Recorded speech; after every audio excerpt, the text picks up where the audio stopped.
उस मंजिल पर न पहुंच पाती जहां वो आज दिखाई दे रही है। हिरण्यकशिपु भी अपने परिणाम को पहुंचा।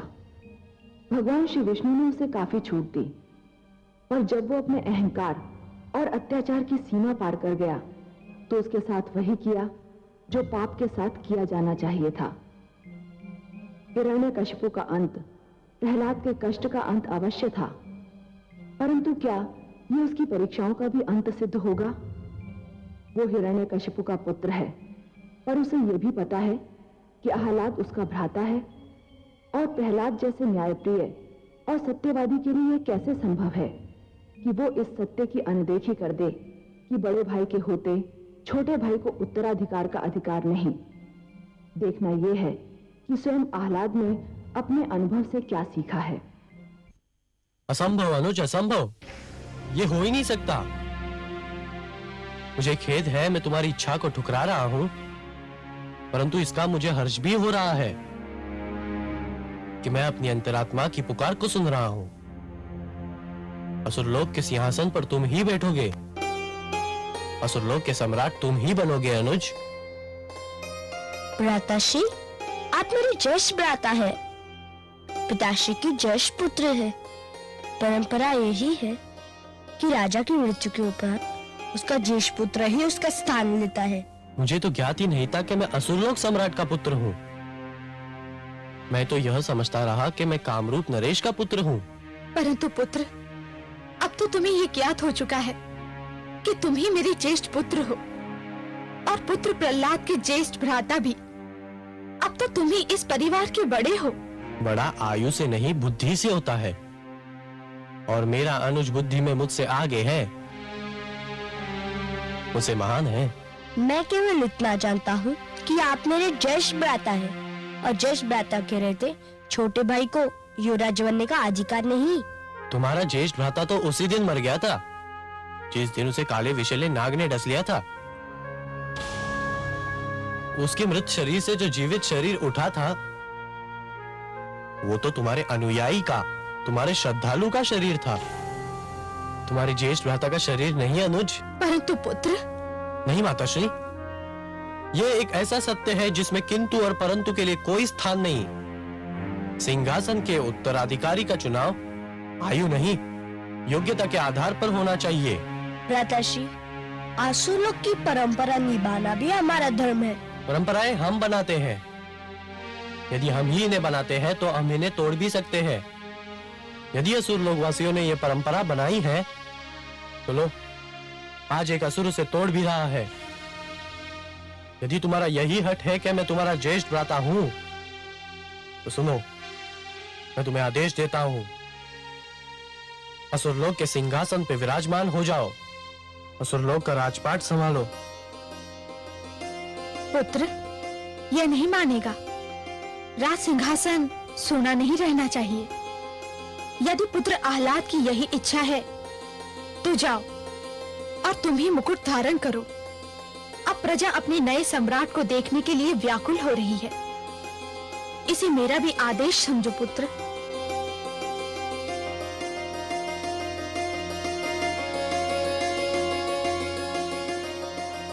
आयुष्मान भव पुत्र।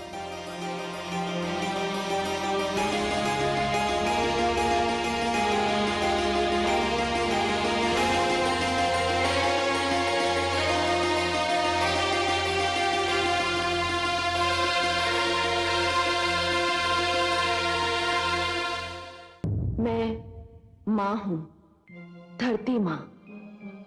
अधिकार प्राप्त करना जितना कठिन है, अपने अधिकार का त्याग करना भी उतना ही, बल्कि शायद उससे भी अधिक कठिन है। ज्येष्ठ पुत्र होने के नाते हिरण्यकशिपु के सिंहासन पर आह्लाद का ही अधिकार था, परंतु उसे याद था कि प्रहलाद ने उस पर क्या उपकार किया था, और वो जानता था कि प्रहलाद कितना महान है। इसलिए उसने अनुरोध किया कि प्रहलाद ही असुर लोक का सम्राट बने, और प्रहलाद ने भी राजा बनते ही सिद्ध कर दिया कि आह्लाद का त्याग अनुचित नहीं था। परंतु राजा बन जाना सरल है, पर इस महान पद की मर्यादा बनाए रखना कठिन है। प्रहलाद ने कई वर्ष बड़ी योग्यता से राजधर्म निभाया, पर उसकी परीक्षा की घड़ी अभी आनी शेष थी और वो घड़ी आ ही गई। सावधान सावधान, असुर कुलभूषण, गयाधुनंदन, प्रजावत्सल, महान्यायवादी, करुणामूर्ति महाराज प्रहलाद महारानी धृति समेत पधार रहे हैं।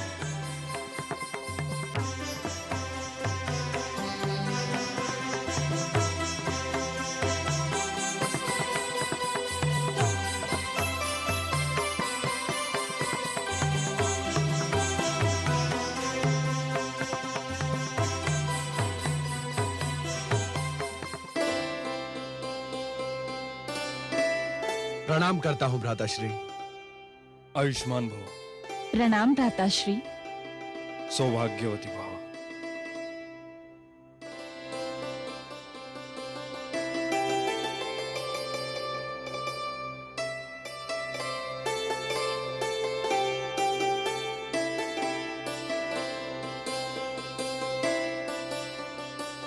भूखे शिशु को देखकर जिस प्रकार माता उसे दूध पिलाने दौड़ती है,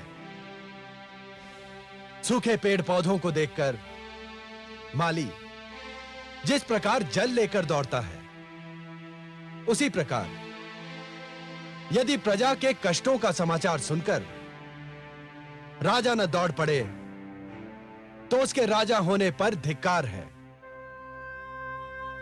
मेरे राज में अधर्म और अन्याय के लिए कोई स्थान नहीं। भय और आतंक का युग समाप्त हो गया है।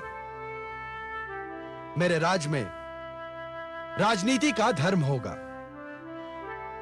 किंतु धर्म की राजनीति नहीं होगी। दुहाई है महाराज, दुहाई है, दुहाई है महाराज, दुहाई है महाराज, दुहाई है, दुहाई है महाराज, दुहाई है। महाराज देखिए अपने सैनिकों का अन्याय, मुझे व्यर्थ में सता रहे हैं, मुझसे मेरा नवजात शिशु छीन रहे हैं। सैनिकों, एक माता से उसका पुत्र छीन लेना हत्या से भी गंभीर अपराध माना जाएगा, और यदि यह अपराध सिद्ध हो गया तो तुम्हें प्राणदंड भी मिल सकता है। हाँ महाराज, इन्हें प्राणदंड मिलना ही चाहिए। महाराज, हमने ये बच्चा नहीं छीना है। ये स्त्री इस स्त्री से बच्चा छीनने का प्रयास कर रही थी। हाँ महाराज। ये दूसरी स्त्री कौन है? महाराज, ये मेरा बच्चा चुरा कर लिए जा रही थी, तब मैंने इसे पकड़ा। स्त्री तो माता होती है, मातृ स्वरूपा होकर भी तुमने इस दुखियारी का नवजात शिशु चुराया। ये झूठ है महाराज, ये नवजात शिशु मेरा पुत्र है। क्या? ये झूठ बोल रही है महाराज। नहीं महाराज, मैं सत्य बोल रही हूँ। मैंने इस बालक को 9 महीने अपनी कोख में रखा है, मैंने इसे जन्म दिया है। महाराज, ये मेरा पुत्र है। नहीं महाराज, ये झूठी है, पांच है। मैं इस बच्चे की माँ हूँ, कृपया मुझे मेरा बच्चा दिलाइए। न्याय कीजिए महाराज, अजब के न्याय का डंका चारों ओर बज रहा है। मुझे न्याय चाहिए महाराज, मुझे न्याय चाहिए। महाराज, अब आपने इन दोनों पक्षों की बात सुन ली है। हम इन दोनों स्त्रियों को लड़ते देखकर इस शिशु और इनको ले आए हैं। महाराज, अब आप ही इनका न्याय कीजिए कि इन दोनों में इसकी वास्तविक माता कौन है।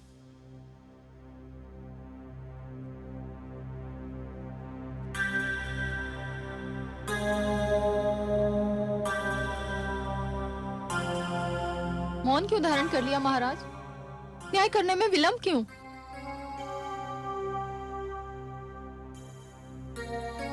न्याय होगा कल यहीं इसी सभागार में। यह शिशु अपनी वास्तविक माता की गोद में होगा। तब तक इन दोनों देवियों को महिला संरक्षण गृह में रखा जाए और इस शिशु को राजमाता कयाधु के निरीक्षण में दे दिया जाए।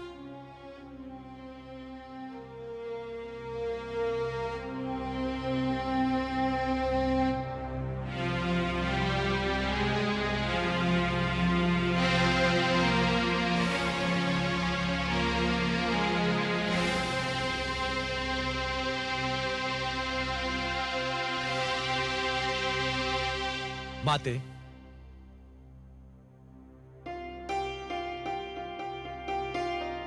प्रणाम माते। आयुष्मान भव पुत्र, अखंड सौभाग्यवती भव। बहुत उत्सुक दिखाई दे रहे हो पुत्र। हाँ माते, और यदि आप आज सभागार में होती तो आपको यह प्रश्न पूछने की आवश्यकता ही नहीं पड़ती। मैं जानबूझकर नहीं आई थी पुत्र। आप सत्य कहती है माताश्री, और आज वास्तव में मेरे लिए एक कड़ी परीक्षा का दिन है, और इस परीक्षा के लिए मुझे आपके परामर्श की, आपकी सहायता की आवश्यकता है। इस संकट को बिना आपकी सहायता के मैं पार नहीं कर सकता माते। ऐसा कौन सा संकट खड़ा हो गया है पुत्र? उस संकट का एक छोटा संकेत मैं आपकी सेवा में पहले ही भेज चुका हूं माते। राजमाता, ये शिशु तो चुप होने का नाम ही नहीं ले रहा।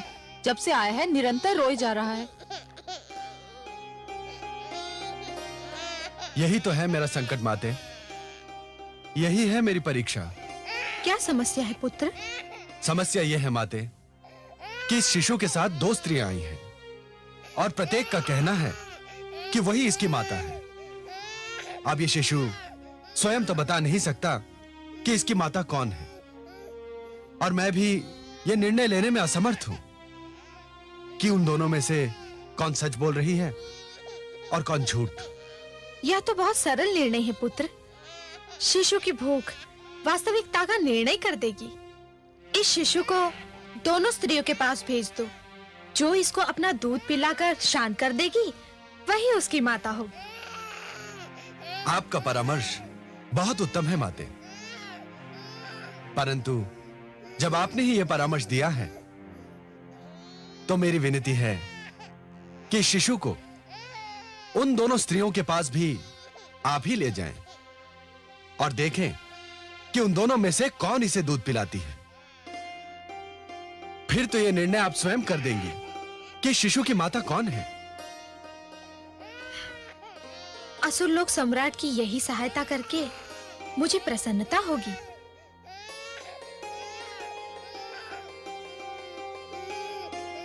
चलो अब माता इस समस्या का समाधान अवश्य कर देंगी।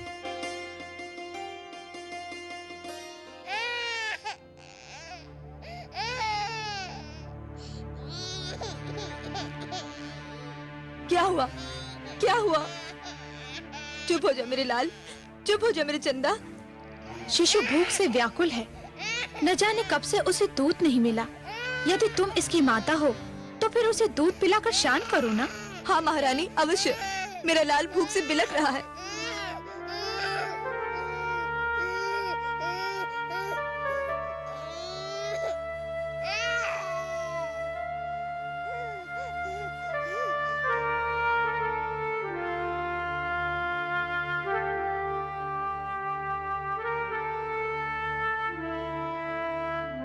हो ना हो, शिशु की माता यही है। सत्य है महारानी। क्यों महारानी, ऐसा किस आधार पर कह रही हैं आप? देख नहीं रही हो भूखा शिशु कितने प्यार से इसका दूध पी रहा है। क्या यह इसका प्रमाण नहीं कि यही इसकी माता है? ये तो अन्याय है महारानी। क्यों? आपने स्वयं देखा कि बालक भूख से बिलख रहा था। यदि इस अवस्था में कोई भी स्त्री उसे दूध पिलाती तो वह पीने लगता। तुम कहना क्या चाहती हो? यही, यदि दूध पिलाना ही माता होने का प्रमाण है तो फिर मुझे भी अवसर दिया जाए। यदि यह मेरा बच्चा है तो मेरा दूध भी पी लेगा। ठीक है, तुम्हें भी अवसर दिया जाएगा। इस शिशु को इस महिला की गोद में दे दिया जाए। जो आज्ञा महारानी।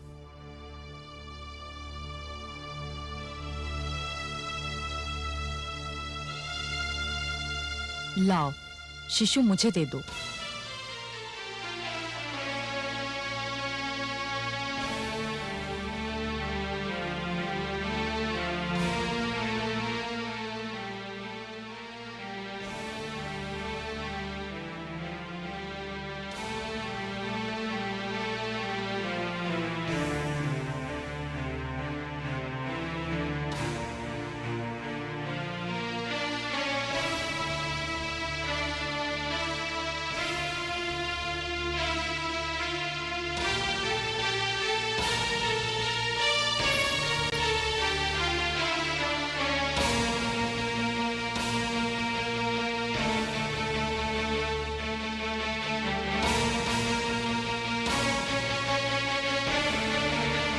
माते, क्या हुआ माते? हो गया निर्णय? किसने दूध पिलाया शिशु को? क्या आपने जान लिया कि शिशु की माता कौन है? नहीं पुत्र, मैं स्वयं दुविधा में पड़ गई। मैं समझा नहीं माते। मैं शिशु को लेकर दोनों स्त्रियों के पास पहुंची। यह देखकर मेरे आश्चर्य की सीमा न रही कि शिशु ने बारी बारी दोनों का दूध पिया। वह बहुत भूखा था, उसकी भूख तो मिट गई, परंतु मेरे लिए यह निर्णय करना कठिन हो गया कि शिशु की वास्तविक माता कौन है। शिशु को दूध पिलाने की कसौटी पर दोनों ही पूरी उतरी।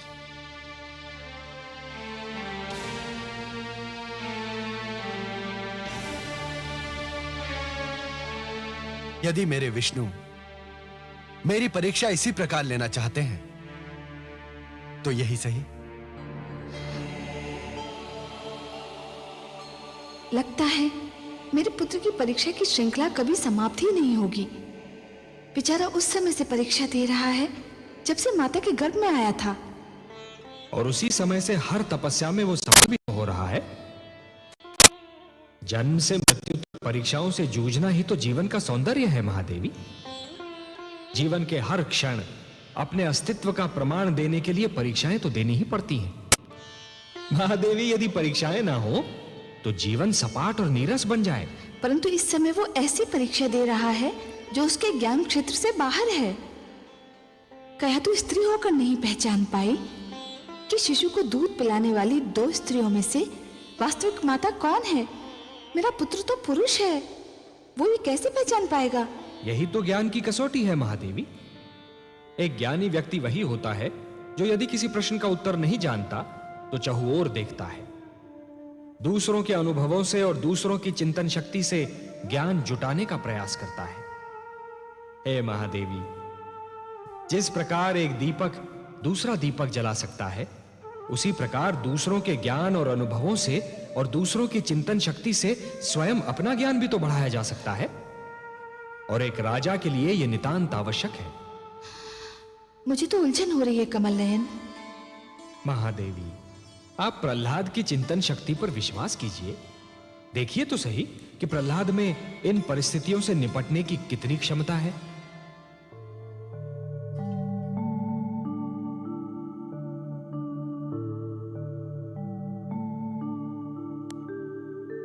तो तुम दोनों अब भी यही कहती हो कि तुम ही इस शिशु की माता हो और दूसरी झूठी है।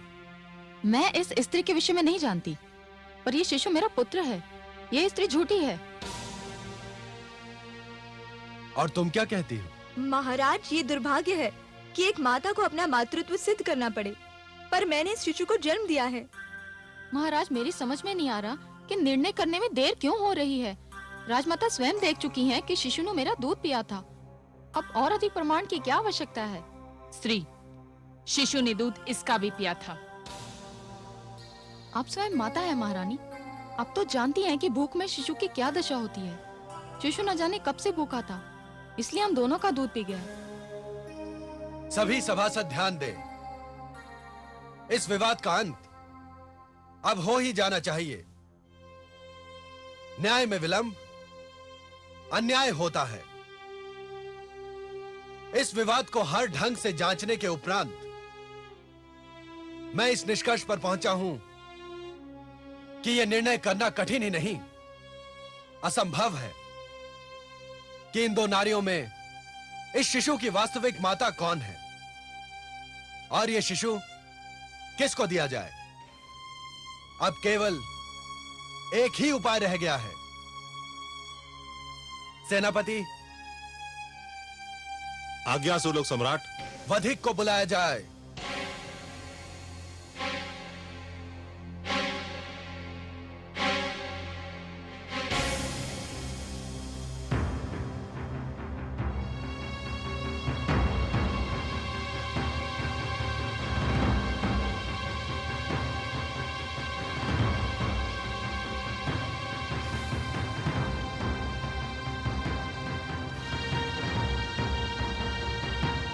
आज्ञा सम्राट, सेवक उपस्थित है। क्योंकि यह सिद्ध नहीं हो पा रहा है कि शिशु की वास्तविक माता कौन है। मेरा निर्णय है कि शिशु के शरीर के 2 टुकड़े कर दिए जाएं, आधा एक को और आधा दूसरी को दे दिया जाए। बधिक, इस शिशु के 2 टुकड़े कर दो। जो आज्ञा। नहीं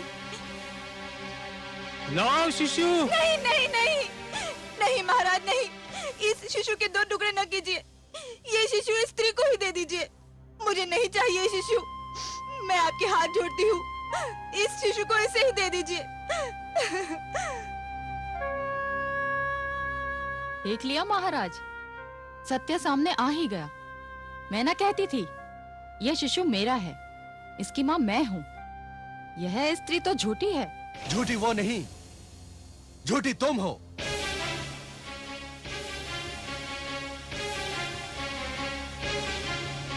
ये आप क्या कह रहे हैं? अब तो सिद्ध भी हो गया है। हाँ, सिद्ध हो गया। तुमने स्वयं सिद्ध कर दिया कि तुम इस शिशु की माता नहीं हो। तुमने इसे जन्म नहीं दिया है। संसार की कोई माता यह सहन नहीं कर सकती कि उसकी आंखों के सामने उसके शिशु के 2 टुकड़े कर दिए जाएं। यदि ऐसा हुआ तो इस संसार में प्रलय आ जाएगी।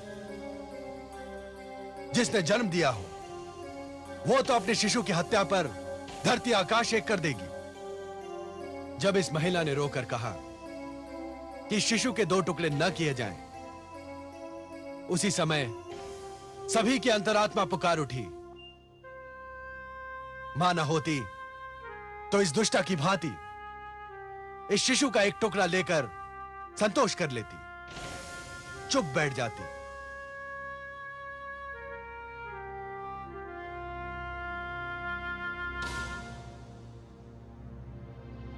मेरा निर्णय यह है कि शिशु को इसकी वास्तविक माता को दे दिया जाए।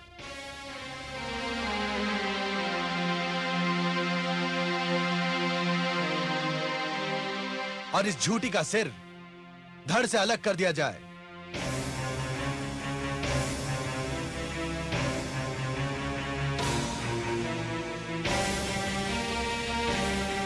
बधिक, हमारी आज्ञा का पालन हो। जो आज्ञा महाराज।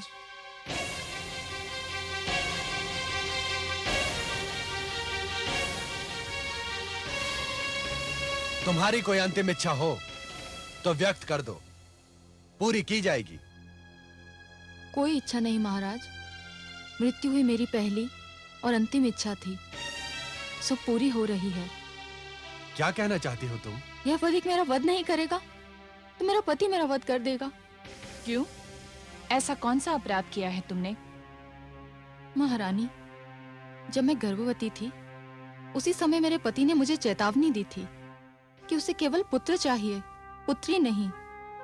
जब मैं शिशु को जन्म देने के लिए मायके चली तो उसने फिर कहा कि यदि मैं पुत्र को लेकर उसके घर लौटी तो वह मेरा वध कर देगा।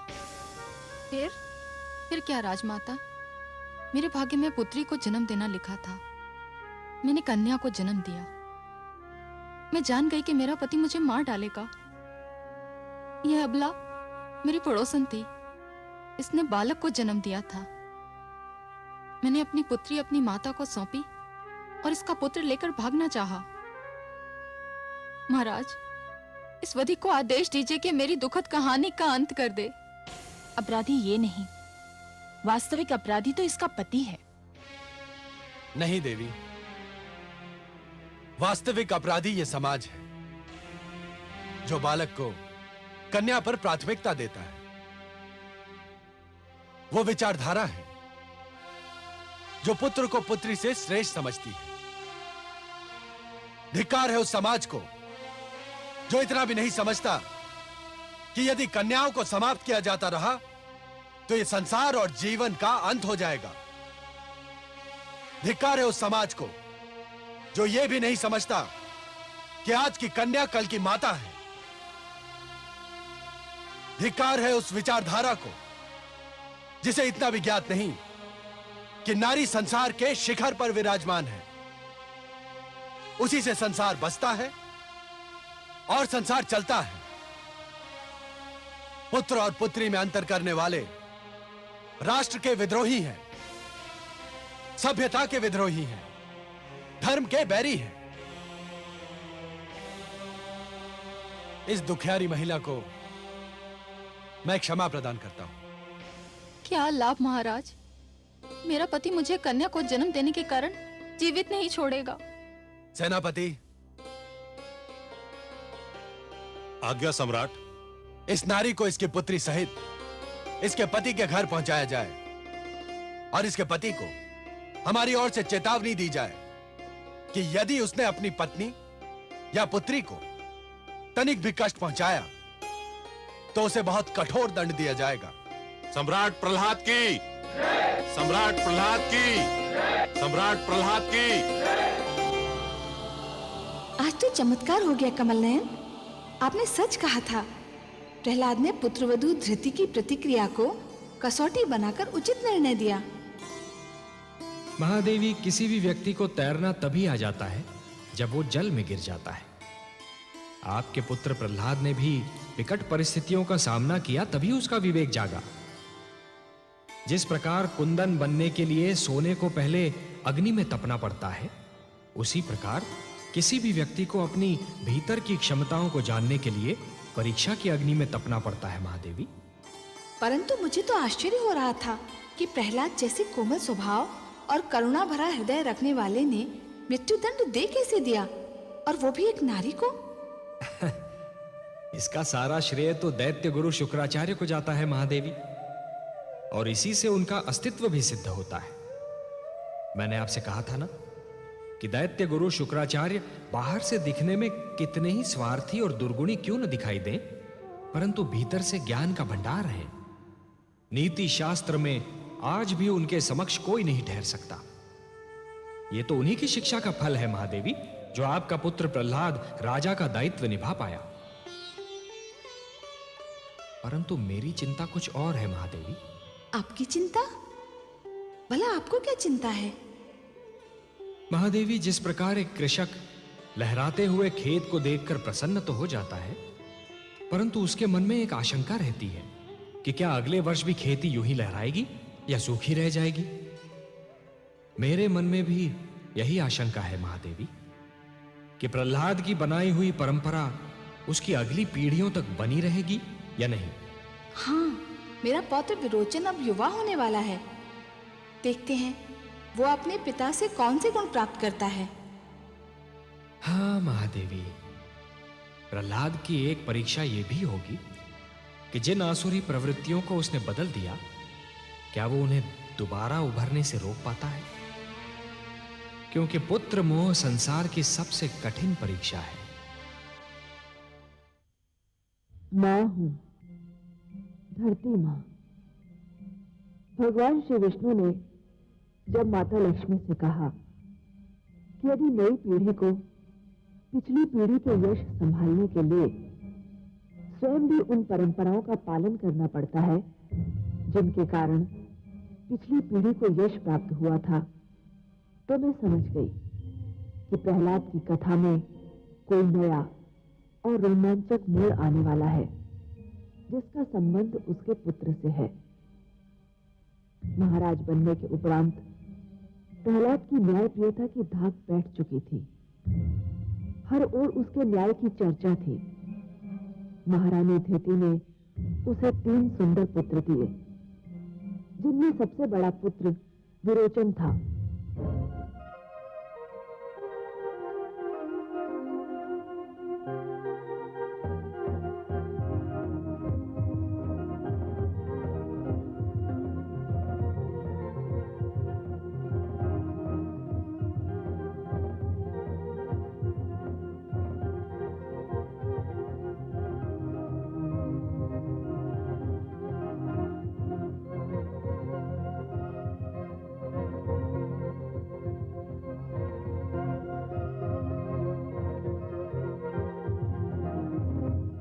पिताश्री, यशस्वी भव पुत्र। मैं तुम्हारी ही प्रतीक्षा कर रहा था। प्रणाम दादीश्री। आयुष्मान भव पौत्र। पिताश्री, मुझे आपका आदेश मिला कि आप मुझसे इसी समय मिलना चाहते हैं। क्या कोई सेवा है मेरी योग्य? आज्ञा दीजिए। राजमाता से परामर्श के उपरांत मैं इस निष्कर्ष पर पहुंचा हूं कि तुम्हें युवराज घोषित करने का समय आ गया है। पिताश्री, ईश्वर आपको लंबी आयु दे और मेरे सिर पर आपकी छत्र छाया बनाए रखे। किंतु इतनी शीघ्रता की क्या आवश्यकता है? मैं आपका पुत्र हूं, यही मेरा सबसे बड़ा सौभाग्य है। और आप जैसा न्यायप्रिय व्यक्ति इस असुर लोक का सम्राट है। ये समस्त असुर लोक का सौभाग्य है पिताश्री। यह तुम्हारे आज्ञाकारी और विनम्र होने का प्रमाण है। किंतु जैसे राजा ईश्वर का प्रतिनिधि होता है, वैसे ही युवराज राजा का प्रतिनिधि है। युवराज हो तो प्रजा को यह विश्वास रहता है कि किसी कारणवश यदि राज्य में राजा उपस्थित ना हो तो भी उसका कोई रक्षक, उसे न्याय दिलाने वाला उपस्थित है। मुझे अत्यंत हर्ष है कि गुरुदेव शुक्राचार्य ने तुम्हें वो समस्त शिक्षा प्रदान की है जो एक राजा बनने के लिए आवश्यक होती है। इसीलिए मैं तुम्हें युवराज घोषित करने में विलंब नहीं करना चाहता। पिताश्री, यदि आपका यही आदेश है और दादी श्री की भी यही इच्छा है तो मैं इसे स्वीकार करता हूं। चुप चुप जियो मेरे पौत्र। मैं जानती थी कि मेरा लाडला दुलारा पौत्र मेरी इच्छा का आदर करेगा। चुप चुप जियो मेरे लाल, यशस्वी भव। तो जाओ, गुरुदेव का आशीर्वाद प्राप्त कर उनसे हमारी ओर से विनती करो कि तुम्हारे युवराज होने के समारोह का शुभ मुहूर्त बता दें, ताकि इस भव्य समारोह की तैयारियां की जा सके। जो आज्ञा पिताश्री।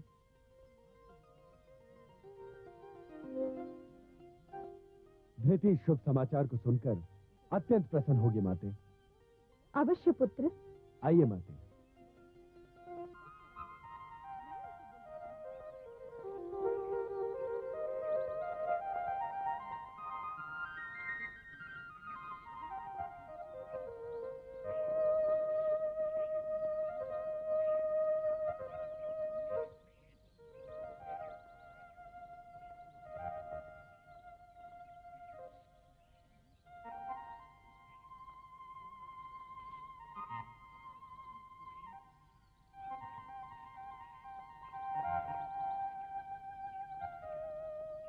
प्रणाम गुरुदेव।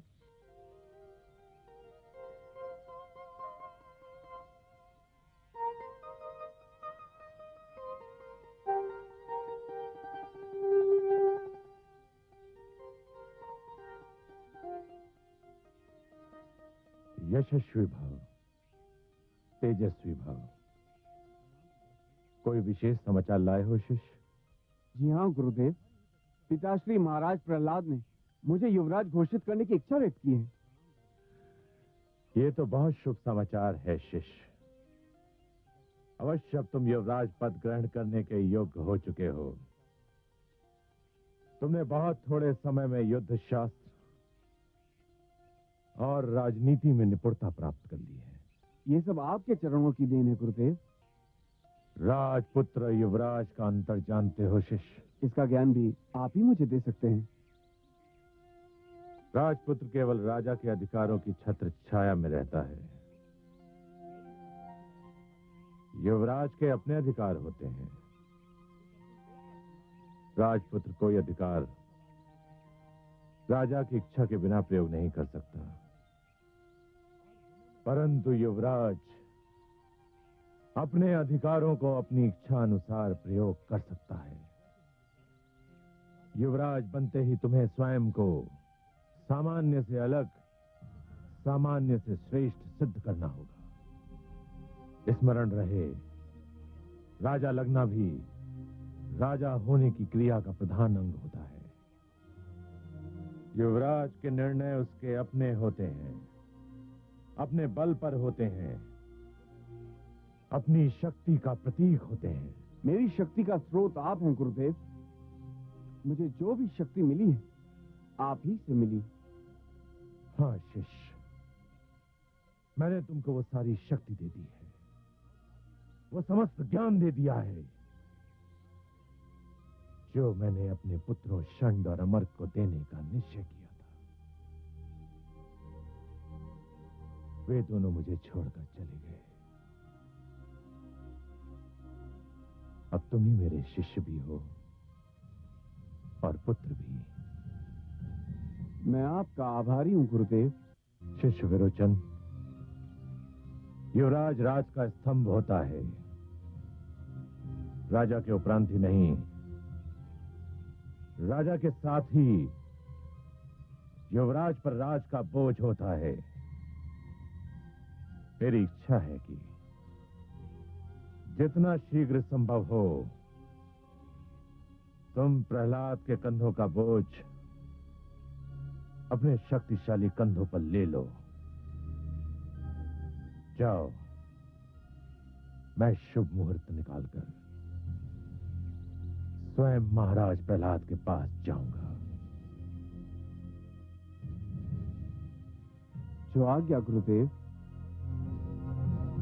आयुष्मान भव।